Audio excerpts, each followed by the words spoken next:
ថ្ងៃនេះខ្ញុំនឹងចែករំលែកបងប្អូនពីវិធីធ្វើស្ក្រាប់ខាត់ស្បែកសម្រាប់អ្នកដែលមានស្បែកខ្មៅខ្លាំងស្ក្រាប់ខាត់ស្បែកនេះនឹងជួយបំបត្តិកន្លែងដែលខ្មៅខ្លាំងចេញពីស្បែកបានទាំងអស់និងធ្វើឲ្យស្បែករបស់បងប្អូនទន់រលោងនិងភ្លឺថ្លាតាំងពីប្រើប្រាស់លើកដំបូងរូបមន្តនេះប្រើបានទាំងបុរសនិងស្ត្រីតោះទៅមើលពីរបៀបធ្វើទាំងអស់គ្នាគ្រឿងផ្សំដែលយើងនឹងត្រូវការនោះគឺកូកាកូឡាក្រូចពោធិ៍សាត់យ៉ាអ៊ូនិងម្សៅសូដាដំបូងដាក់យ៉ាអ៊ូ2ស្លាបព្រាបាយ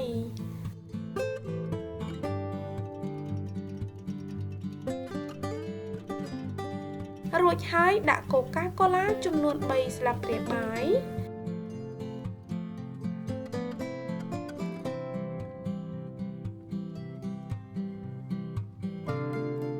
កូរបញ្ចូលគ្នាឲ្យបានសព្វល្អ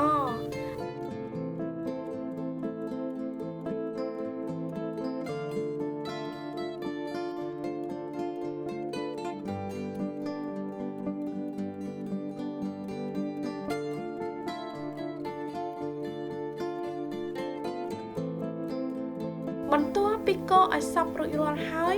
លាបនៅលើស្បែករបស់បងប្អូន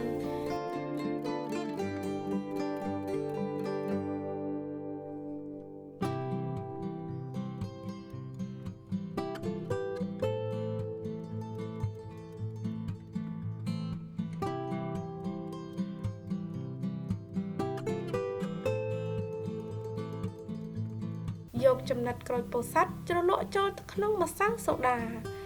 រួចហើយយកមកខាត់ស្បែករបស់បងប្អូនជារង្វង់ថ្នមប្រើស្ក្រាប់ខាត់ស្បែកនេះជាប្រចាំនឹងជួយឲ្យស្បែករបស់បងប្អូនមានសភាពទន់និងភ្លឺជាងមុន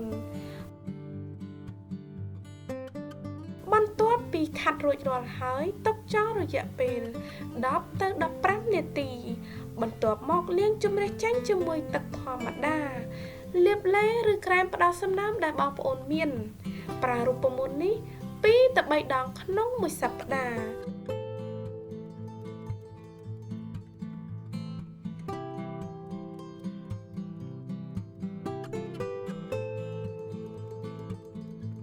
ដោយដែលបងប្អូនបានឃើញដៃរបស់ខ្ញុំមើលទៅសស្អាតនិងរលោងជាងមុនតាំងពីការប្រើប្រាស់លើកដំបូង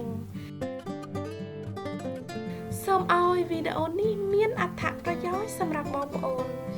សូមចុចលើផ្ទាំងវីដេអូខាងលើដើម្បីមើលរូបមន្តនិងពន្លឺបន្ថែមទៀតសូមអរគុណសម្រាប់ការទស្សនាខ្ញុំនឹងជួបបងប្អូននៅវីដេអូបន្ទាប់ទៀតបាយបាយ